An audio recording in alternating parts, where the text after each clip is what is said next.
All right, we are continuing today with assignment 6.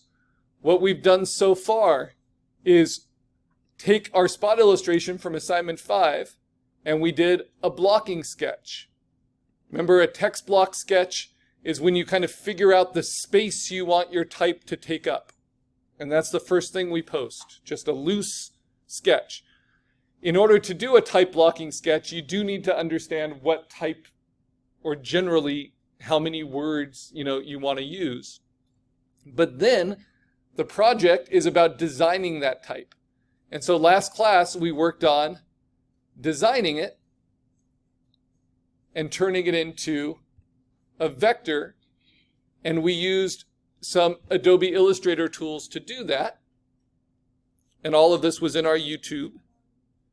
Right, so once we had the type blocking, we learned different ways how to customize type both in Photoshop and Adobe Illustrator. So at the end of the day, we ended up with vector versions of the type, right? And then we outlined them so that they're all completely, what's the term? Editable vector shapes. We could redraw them, we can work with them. It is helpful to have your spot illustration there so you can play with the tape and really make sure it all fits. So I'm going to show you how we did that. And I'm going to try to isolate some of these. So I'm going to lock some layers.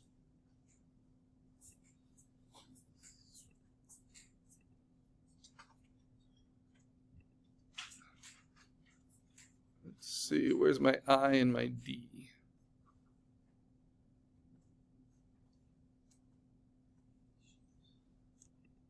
There we go. Oh, and this one too.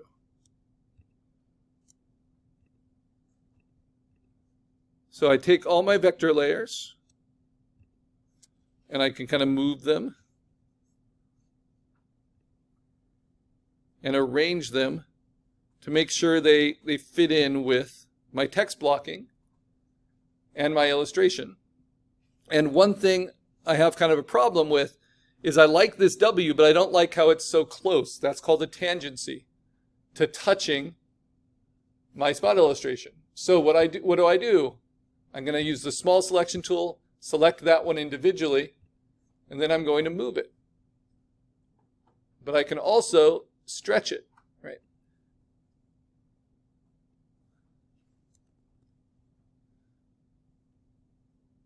I might also take this Y and make it a little bit bigger. So I'm just going between the small and the large selection tools. Once you've selected it with the large selection tool, the black triangle, you can transform it much like free transform.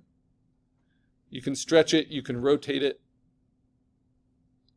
Now this is not text blocking, this is what's called type setting, because we're arranging the letters, scaling the letters, fixing the kerning, the space between the letters. And I want to fit this all within my banner, right?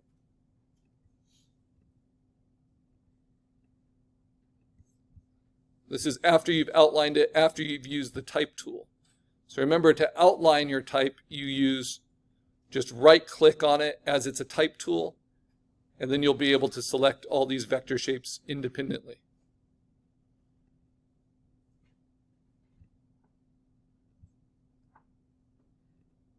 And I'm going to try to do pretty particular typesetting here. Now, if I want to thicken up that apostrophe, what can I do? I can do a few things. Illustrator is very powerful. I can add a stroke. So I'm going to have a black fill and a black stroke. And then under properties, I can make that stroke as thick as I want around it, right? Like that. Now that gives me a stroke. Then I need to go to Object, Path, Outline Stroke. Because just like when we did logo design, we don't want any strokes in our final design when we bring it over into Photoshop. But we can use them to like thicken or bolden our artwork. So now I need to merge all of those with Pathfinder just to clean it up. I try to make my vector designs just black shapes, and I try to keep them as straightforward as possible. So I kind of clean them up and organize them so I know all the vectors involved. So I'm going to merge all those together. So now I have a much thicker apostrophe, right? And I can play with its placement. I think that's pretty good. I'm going to play with both of these using the small selection tool. Hold down Shift, can select multiple, hold down the large selection tool. I get my transform box. I can stretch them. I can move them. I can rotate them. And I can do them individually as well. Good. Now my R looks a little too big, so this is type setting. You're setting them in place. And then if we want to do actual type design again, I showed you how we could redraw with the pencil tool. I want to make this U go up a little bit higher and kind of round out. That could be nice. I don't like kind of how flat it is at the top. And I showed how you can use the smooth tool to average out your marks. You can also set your pencil to be more smooth or more accurate, just like with your smooth tool.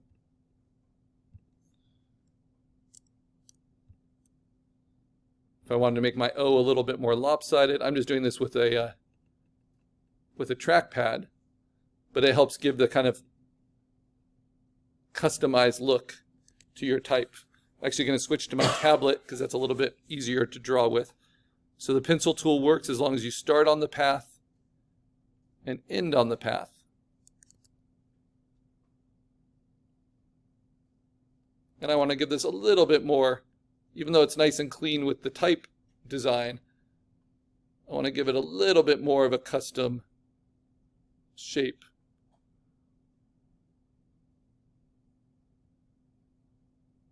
There we go. Same thing with the R. Instead of working to distort it, I can just redraw it in certain places. As long as I start on the path and end on the path. And I'm just kind of smoothing everything out a little bit. Same with the inside. So this is called modifying type. So you can use typefaces, but you're going to want to modify it in some way to kind of make it your own. Same thing with the apostrophe. You can make it a little bit lopsided, a little bit quirkier. As long as I start on the path and end on the path. Now instead of just redrawing that E, I'm going to use the large selection tool, and first I'm going to stretch it and place it. Yeah, that's starting to work. I think I can get away with the larger Y as well. Still. I like to exaggerate my first letters just for readability. And I'm using all capitals. You don't have to, but all capitals kind of ensure an even spacing and a clear read for everything.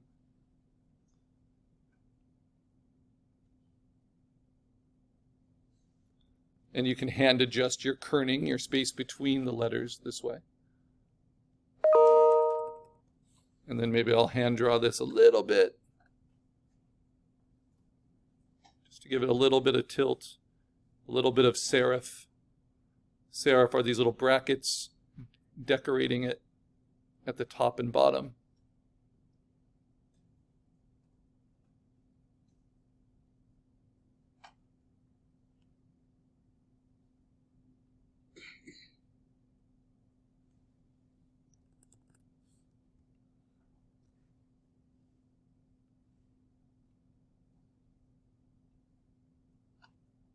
Now you can see the difference between the your, though I still need to work on the E, and the welcome. And I want it to seem kind of sarcastic. So I get that with a little bit of italicizing, and it's just not super straightforward intentionally.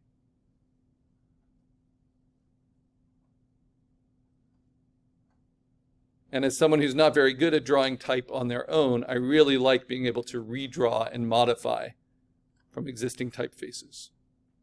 It's one of the great advantages of doing it in a vector program like Illustrator.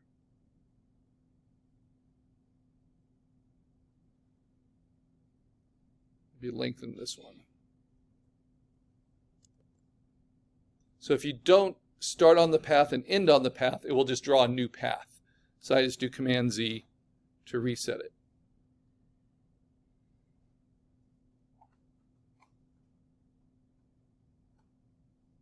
I'll thicken up this spine on the E a little bit. Oops. Start on the path. End on the path. Keeps drawing a new one. Start on the path. So if you want to be really safe, go through an anchor point. And then end through an anchor point. There we go.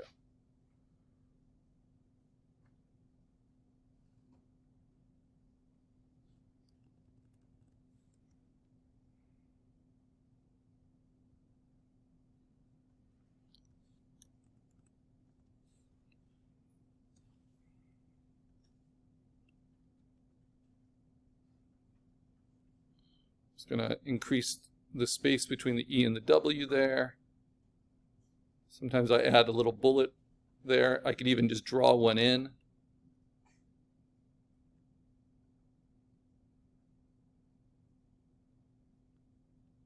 This comes from ancient Greece, where they only used capitals. Actually in ancient Rome as well. And then how did they separate space between letters? They put a dot. So that's where we get our original bullets from in type design.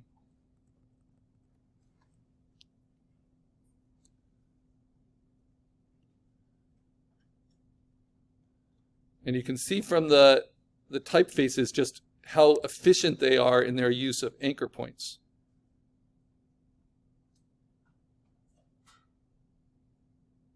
So as you modify, you might be adding a few more anchor points, but you have a reason for that.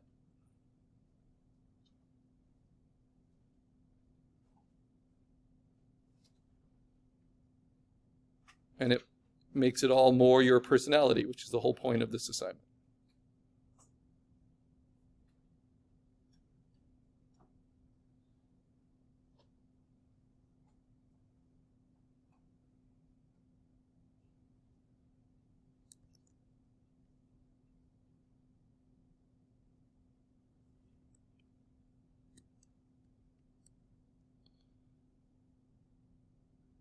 So now I can really control this based on my text blocking sketch and really fill up that banner with my text.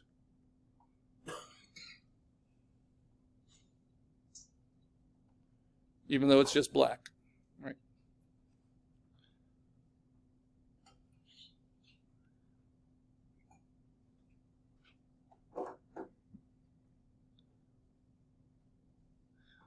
Then I'm just going to really obnoxiously emphasize.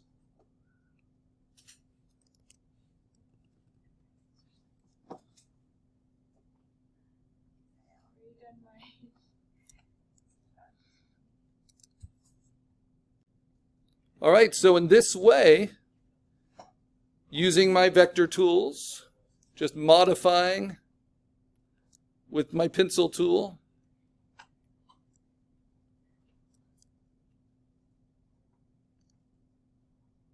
and then